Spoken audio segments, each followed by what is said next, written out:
Good morning, and welcome to Connections Radio Show, where we talk about ideas that matter. I'm glad you've made the connection and are with us today.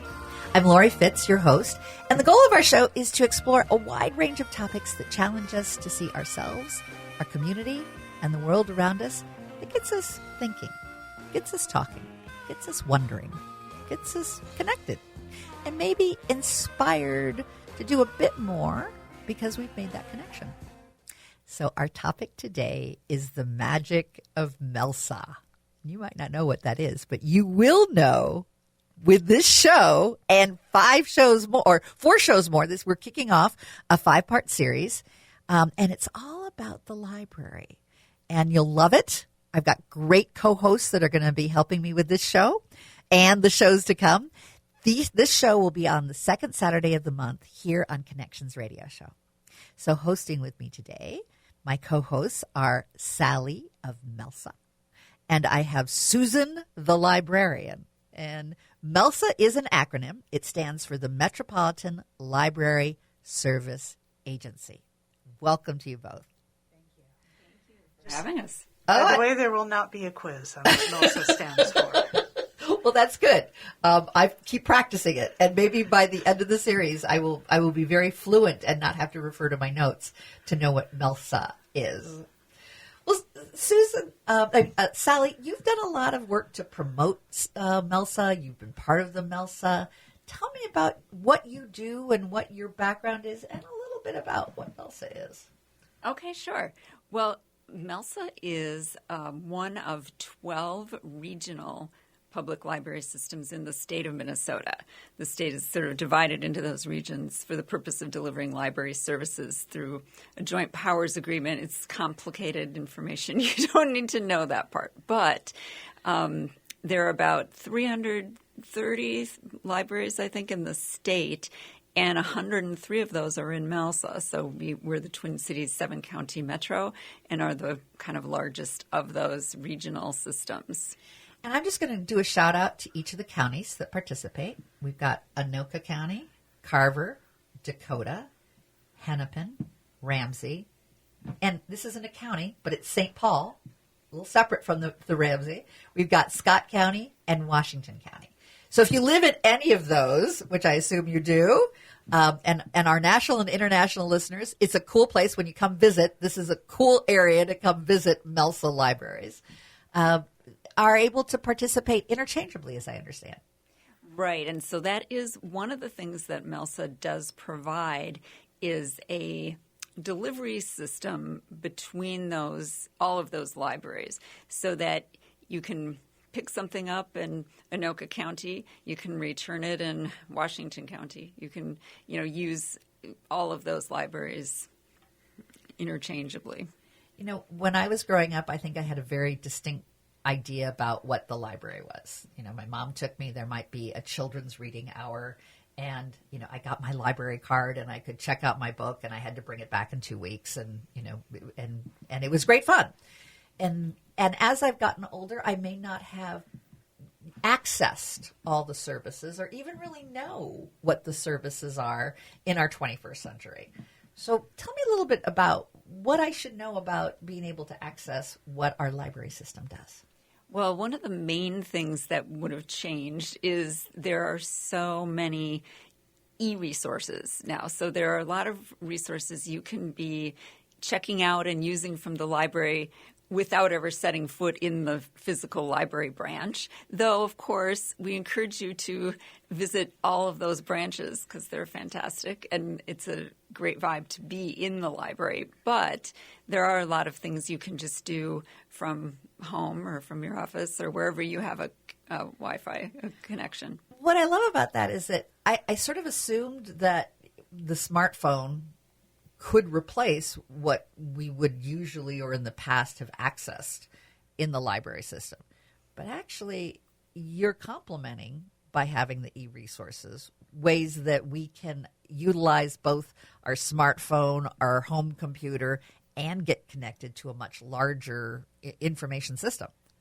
Right. Yeah. And there are so many of these e-resources that people don't realize are available to them at no additional cost.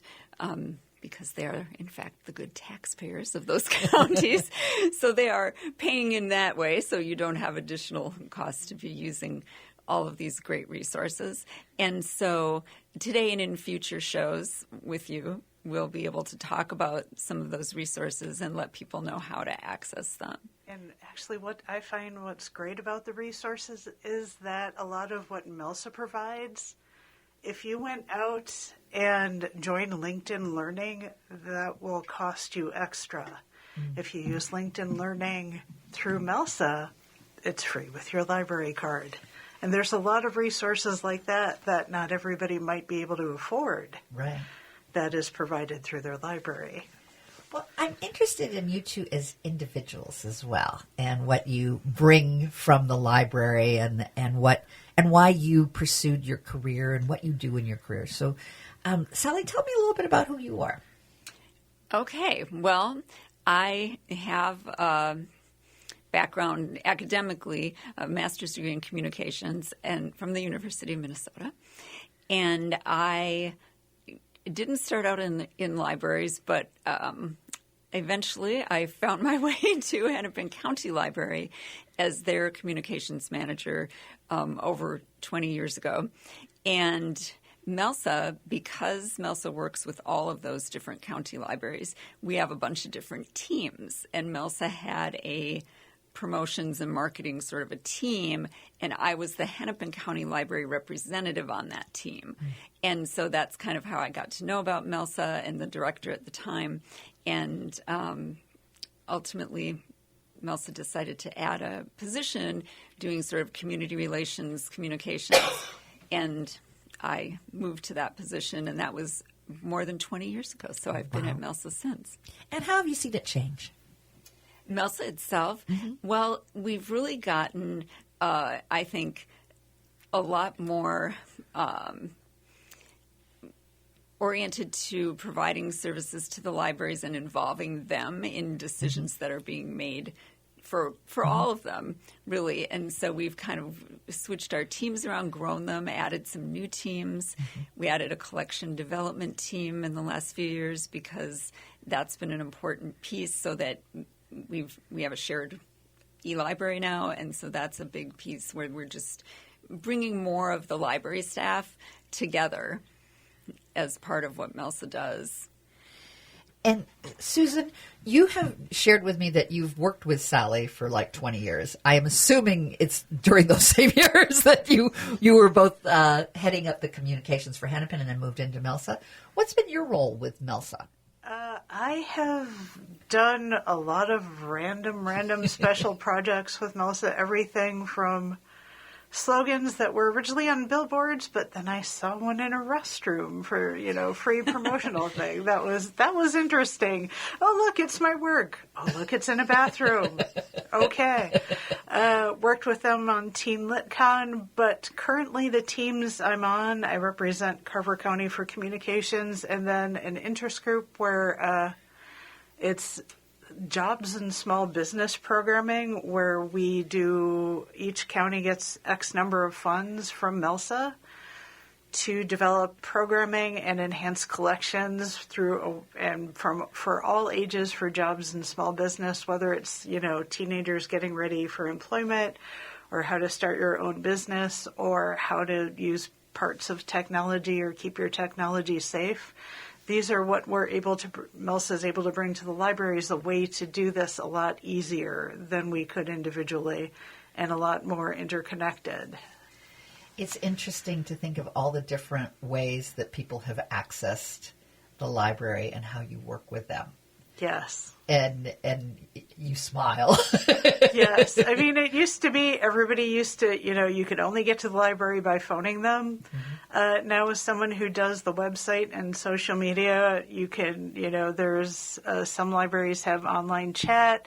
There, you can put a question on their website. You can contact them through social media. You can email them. And no matter how you want to bring us your questions and your comments, we will be there to meet you now in whatever way they do. Some libraries actually do have texting Oh, and then they also have fax machines.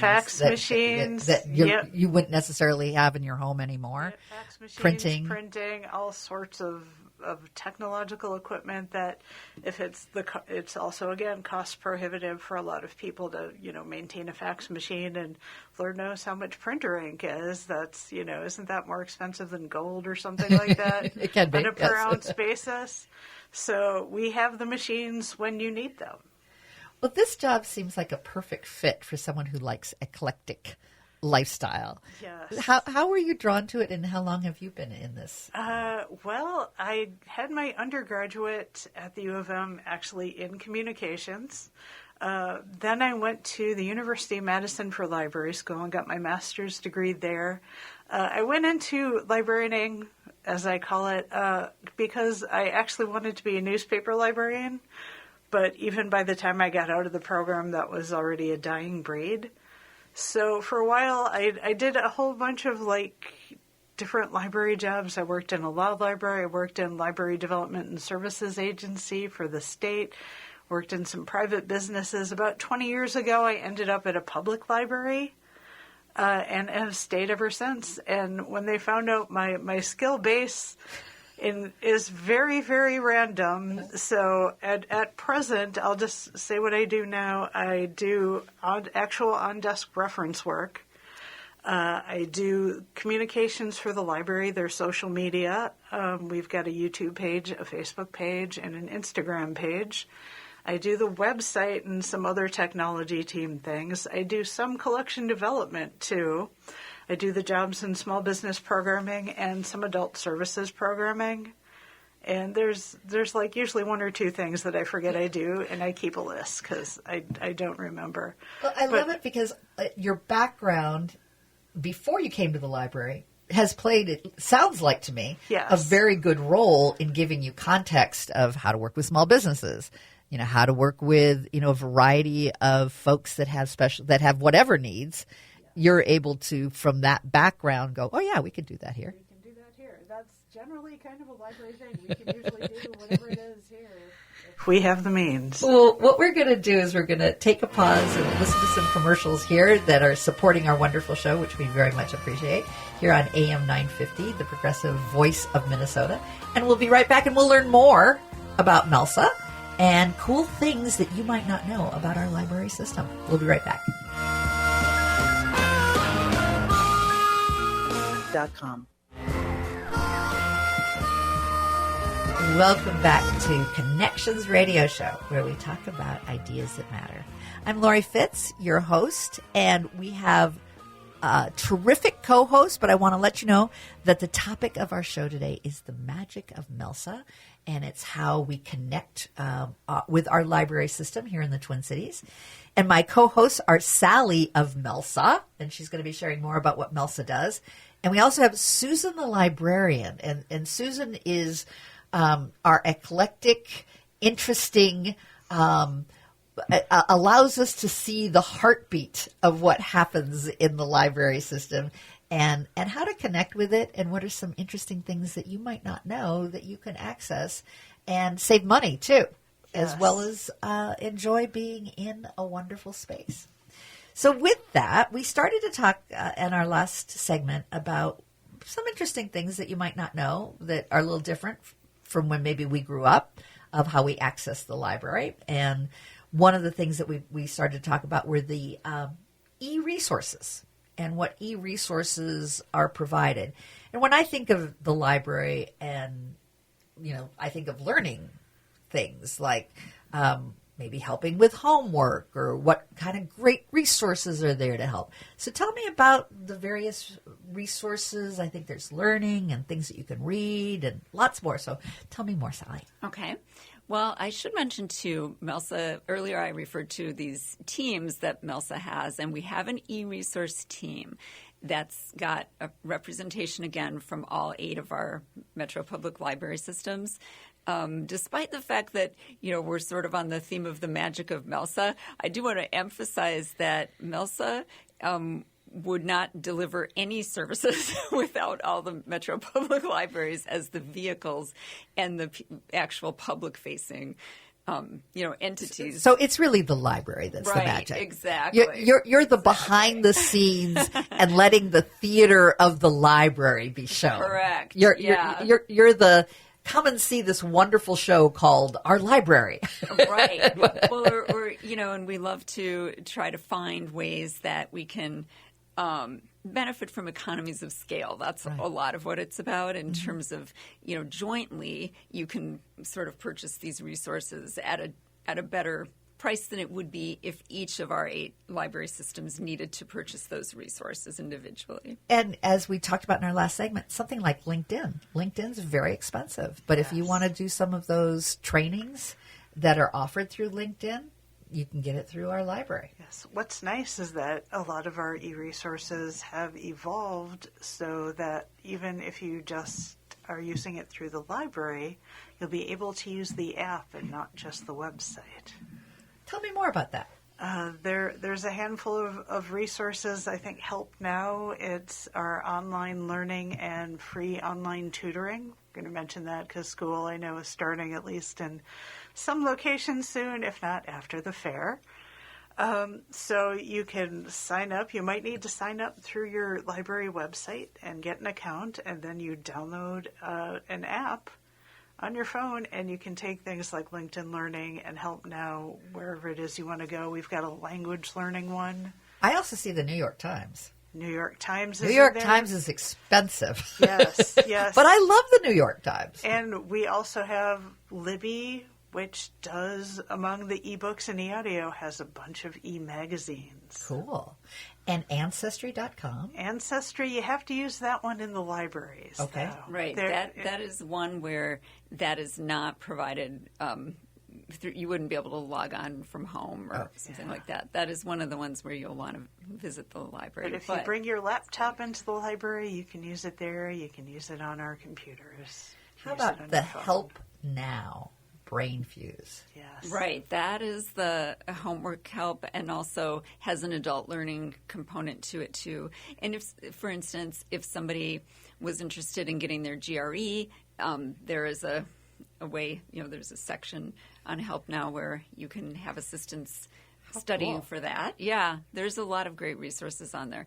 But what I love about it is that, it has a live chat feature so that when you're doing the homework or when your child is working on homework. Or looking for a job. I see Job Now. Job Now is another one provided through BrainFuse, but a separate interface.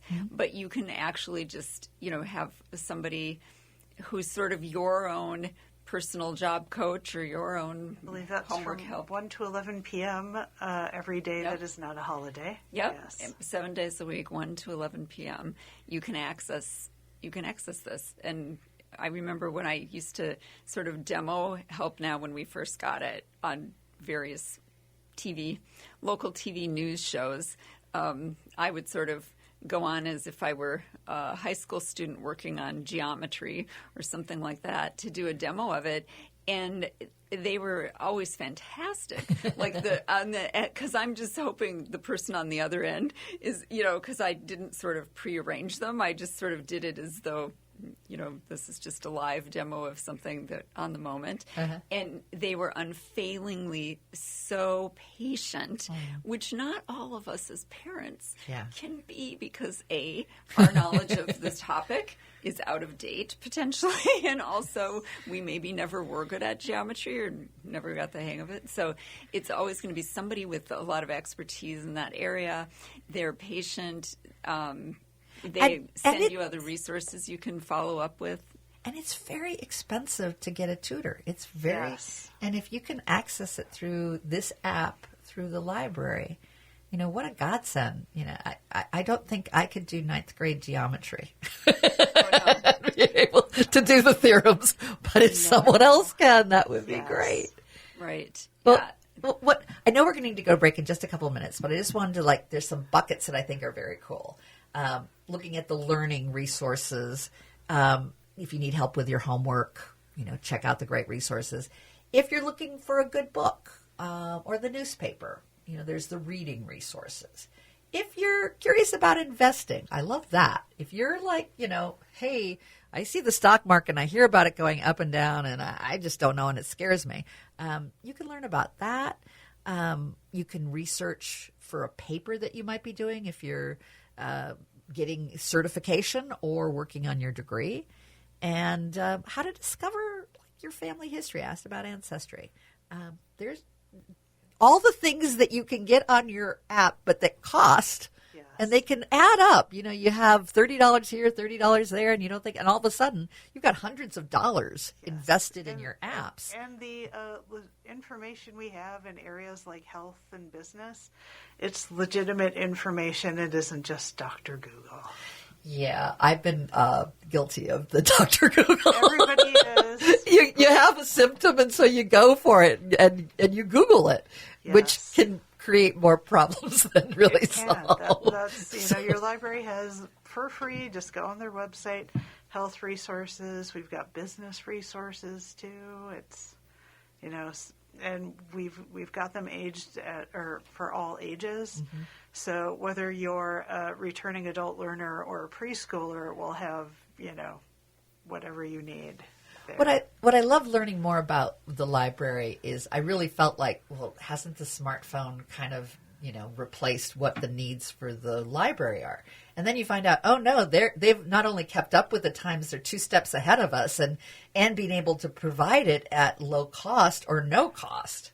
And it works hand in hand, it sounds like, with where we are today and being able to access information, and takes it up a few notches. Yeah, we've evolved from what most people knew as kids. Well, by a lot. I mean, not that I didn't enjoy going into the library and being able to be taken care of and select a book and all of that good stuff. It's just really great to know that there's a lot more that today I can access and be excited about, and can help me in my work, and help me with my family, and can help me with my own personal growth. And still select books.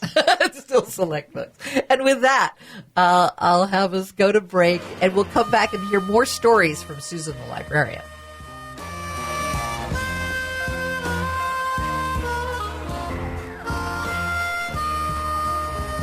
Welcome to Connections Radio Show. I'm Lori Fitz, your host. And we have a wonderful show, and I'm going to call it The Magic of Our Library System, and how Melsa brings that magic to us, to our radio show that we are going to be doing a 5-part series. This is the first of the 5-part series. The next 4 will be on the second Saturdays of the month. Now, I say Melsa, and if you've just joined us, it's like, what is Melsa? So, and I also want to make sure that Susan's acknowledged that we will not have a test on this, but it is good to know what Melsa stands for. So, Melsa stands for, I'm going to let you share with us, Susan. Metropolitan Area Library Service Agency. And you used your Susan voice, didn't you? I used my soothing librarian voice. That you implement when needed. I implement when needed. We all have that voice, whether we're a parent or working somewhere. We all have that calm voice we need when speaking to others. I call it the de-escalation voice. That works also. It's great. So one of the things that we want to make sure that folks know, or many of the things that we want to have folks know, is really how to access our library system in a 21st century way.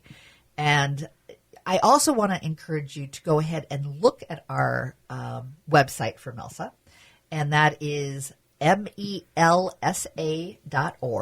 And that will give you a nice overview of the e-resources as well as the events that are available. We're going to, in this segment, do a little deeper dive on one of the resources that we think you will love, and it is the Libby. So tell me what Libby is. Oh, and I want to introduce both of my guests. Oh, actually, they are not my guests. They are my co-hosts for the next 4 in this 5-part series. And they're terrific and bright and knowledgeable people that you'll enjoy getting to know. So we have Sally of Melsa, and we've got Susan, the librarian. And Susan is going to take the lead to tell us about Libby. Libby is an app, or you can download on your phone or use on any device that has internet. And it is a place where you can download ebooks, e-audiobooks, and e-magazines. You know that would get to me. She gave me the e-magazine. E-magazines. So are they local magazines as well as national? So like if I wanted like the Twin Cities magazine. They are mostly national Okay. because it's a collection that actually worldwide. They have cool. there's libraries worldwide that access Libby, and one of the very cool things, by the way, the Twin Cities area, the MELSA system, is always the first consortium system for the past couple of years in the number of books we read. Does that mean that Worldwide. does that mean that we're kind of a smart, or we just access it better? We're going to go with both. Okay. Why not both? It can be both. Pie or ice cream? Why not Yes, pie a la I think mode? there's only 2 library systems that beat us. Was this worldwide or was it just in America? But we're up there in typically the top 3 in accessing this app for our reading materials or listening materials. And by the way, librarians do think that if you are listening to an ebook, it counts as reading. Well, then I might be able to up my book reading. Yes. And I should say, too, we really want to, like, a huge thank you to any of your listeners or people in the Twin Cities who are contributing to our more than 11 million items checked out from that library in 2023, which is huge. And like Susan said, there are only 2 that surpassed us in the U.S. and Canada, which was the L.A. Public Library. We should give them a shout out for 13 million in 2023. They've got a little bigger. I know, they're huge and bigger. Per capita, I think we probably beat them. Yeah, and then Toronto is the one then, and then we're the third one, but we'll see how it goes for 2024. We are the top consortium. And what does that library mean? consortium. Tell me what that means. Well, that means our library is shared library among those 8 Metro Public Library systems. Okay. And the other ones are, individual Got LA it. Public Libraries, its own system with, of Got course, it. huge population and lots Sure. of branches. But Sure. we're the top consortium for checkouts. And so we love that so many people have embraced Libby already, but we want to make sure everybody else who doesn't know about it can. And I have a question about checking out. How do you check out on an e-resource? For Libby, it's kind of the same thing as the library now. There are things you can put on hold and things you can borrow immediately, and Libby will let you know if it's available, approximately how long it might take for you to get it if you put it on hold. You can check out 15 items and put 15 items on hold. Wow. And for most people, that's enough. Yes, Right. I think so. Well, and the beauty of that is because I'm the one that always has 15 items on hold, and I sort of don't remember that I do, and then I try to put another thing on, and they're like, But when your holds come up, unlike the physical books, when I have a way of having 5 books that I'm dying to read come up on the hold at one time, and then I have decisions to make because I can't read them all. But on Libby, you can Beautiful thing. You can not only say, let the next person have it, but there's a slider where you can say how many days. Yes. Like I can say, can you deliver this to me again in 21 days? Oh. Or 20, however many days. You can set it. So it's fantastic. It's so good. And so I love that about it. And I also wanted to mention on the e-magazines as a user now, it's the best. I get a little notation. Oh, the latest issue of the New Yorker is now in your. How cool. And the Atlantic. They is just that on download that too? it right to you. Unlike the ebooks, though, Yeah. you can literally download as many e-magazines as you want to, as you have space for. So if you're a magazine reader and you would like to read 100 magazines in a week, go ahead and download them. Wow. And then they're just on your computer. You get to keep them for as long as you'd like. Unlike the books, which after 3 weeks, it's kind of like it is in real life. You will get a notification to see if maybe you want to renew it, if possible. Otherwise, it'll tell you, and then the book will go away after 3. It's kind of like Netflix. Yeah, You've it's got kind of like Netflix. here's your 3 days that you've rented it, and Yeah. now it's gone. Bye bye. But yeah, and you could always put it on hold again. Right. That's what's nice about it. Yeah. I'm going to add a third thing to maybe why our Twin Cities are ranking up there. We may be more cost conscious than most. Yes, and that's we true. see the opportunity. But I'll go with we're smart first. Yes, we're smart. And also, I think we've done a really good job of letting people know about it. But it's nice we're still getting people coming in who don't know about Libby. And if they need a little help, they can come into their library or call their library. And usually someone will be able to help you set it up. As long as you have your library card and your pen, that's all you're going to need, your 4-digit password. And some people may have had a library card years and years ago, Yep. and they don't have it anymore. And for some library systems, you can actually apply online and get a card. Some you can apply online and get a digital card that'll let you use the digital resources.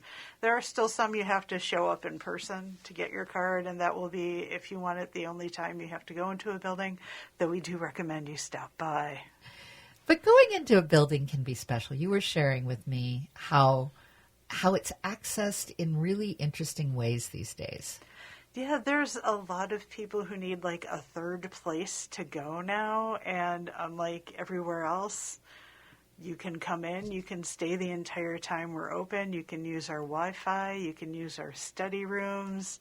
A lot of places have like puzzles and games laid out, or learning activities in the children's area, great for a rainy day. If you want to print things, as mentioned, use our fax machine. We're a space that welcomes everyone. I love that idea that you might be a hybrid worker Yep. and you don't really have the space in your home, or you might have a challenge in your home that day that it's going to be difficult to work there. Yep. Or your Wi-Fi may be out. Yeah. And that you can come in. You can even have a Zoom call in a conference room if you rent it. And that was amazing to me because I also remember the day of no one spoke when you went into the library. Yeah, nowadays, except for the occasional children's program, as long as you keep it kind of at a conversational tone, we're not the shh. That's what I remember. But I got shushed a lot, so Yeah, I mean, we might ask you to, keep it down a little, maybe if we can hear you from 100 feet away, but we're not going to. That's the old stereotype. Yep.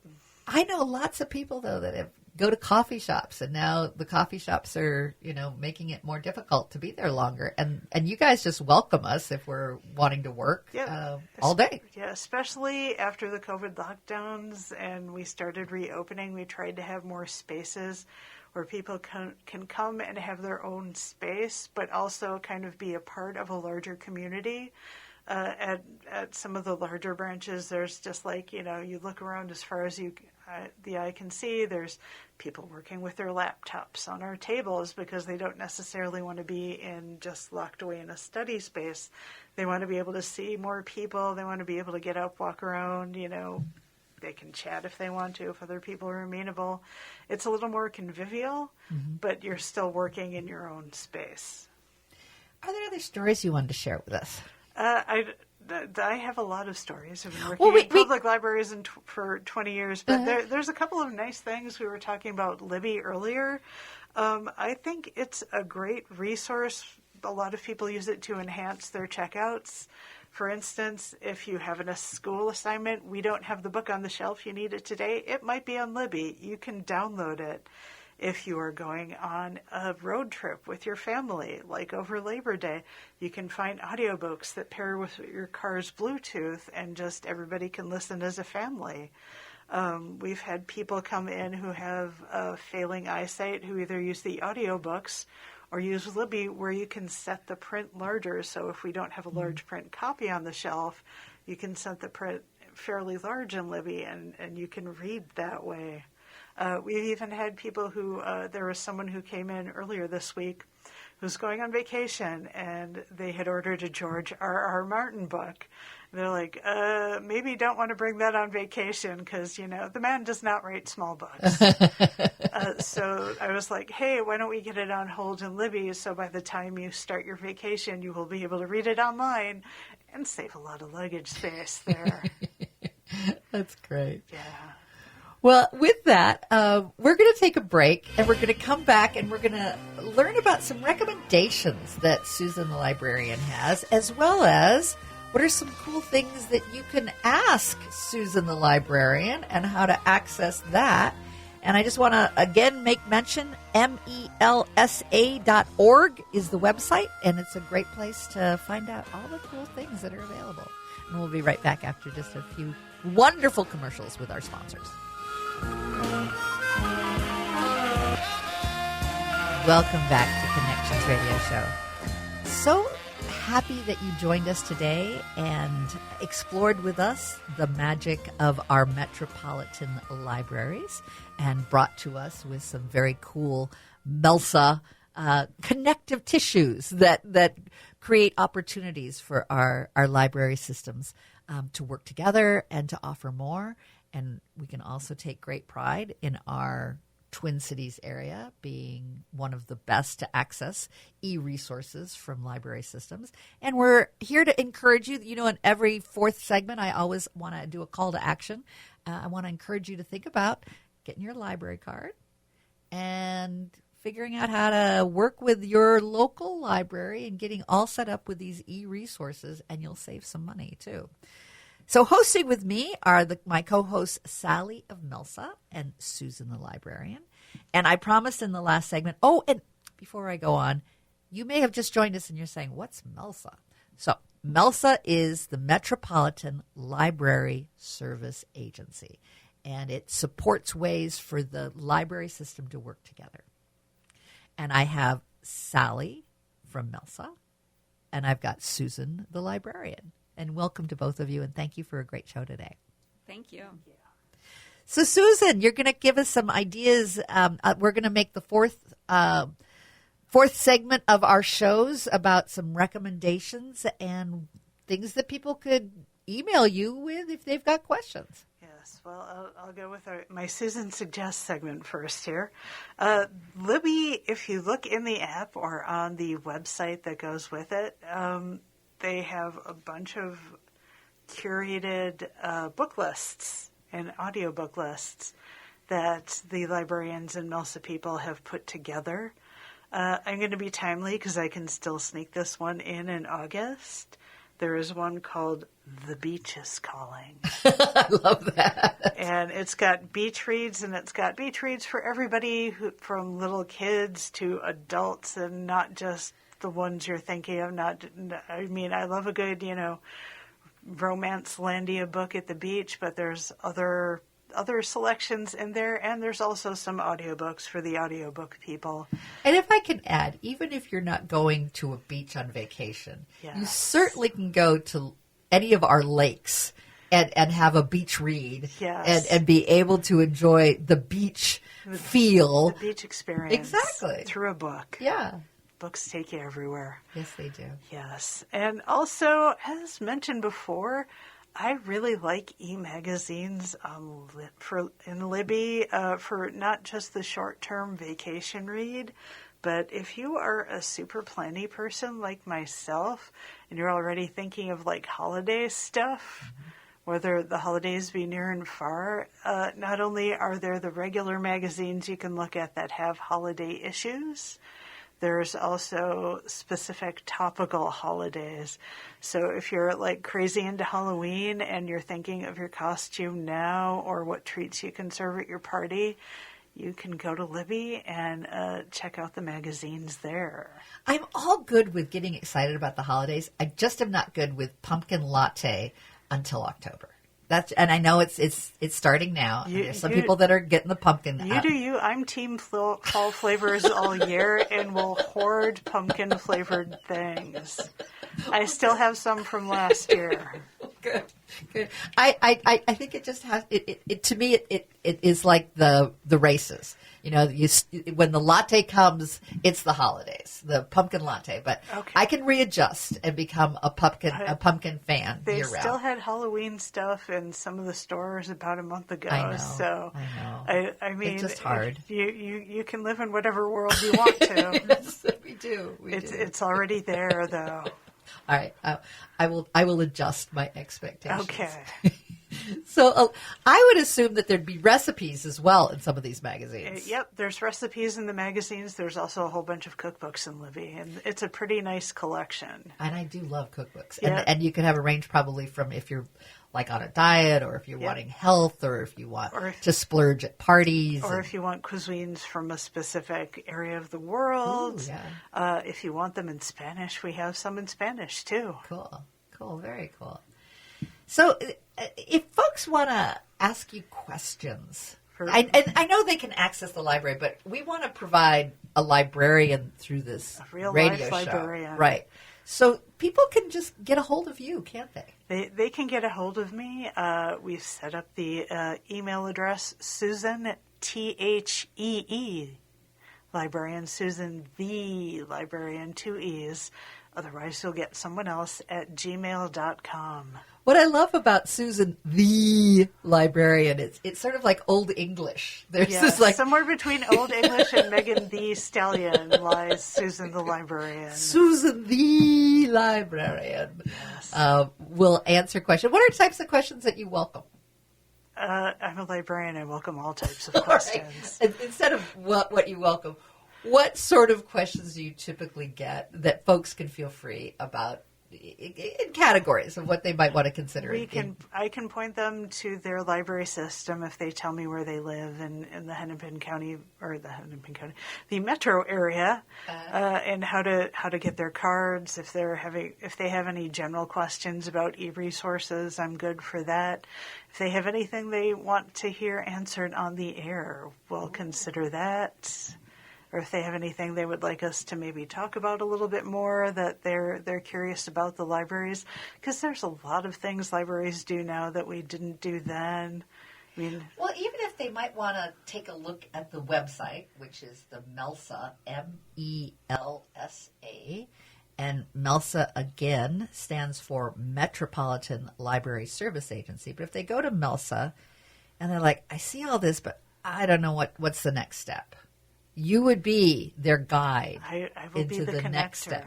I will librarian them. Okay, and as you librarian them, you can do a direct email back. But we may also feature, so there's kind of an excitement here.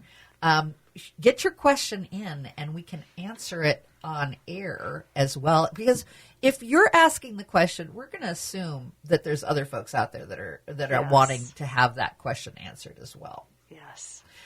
And with that, you start to get the look and feel of how to access the library. We're giving you an opportunity when you work with a real librarian. This is your personal librarian, AM 950, Progressive Voice of Minnesota, Connections Radio Show librarian. And it fulfills kind of your dream. You at one point wanted to be like a newspaper librarian. Yes. Why not be a radio librarian? A radio librarian. You could put that on your resume. Librarian of the airwaves. That's right. And it's all in the e-world. Exactly. So I love that. I hope that you all will consider the opportunity to access the knowledge base of our Susan the librarian, and go to the email one more time, Susan the librarian, 2 E's. Thank you for joining us today as we talked about the library system and making library connections. We've kicked off our 5-part series, and the next 4 programs will be on the second Saturday of the month here on Connections Radio Show. Thank you both. We really appreciate you being here. Thank you.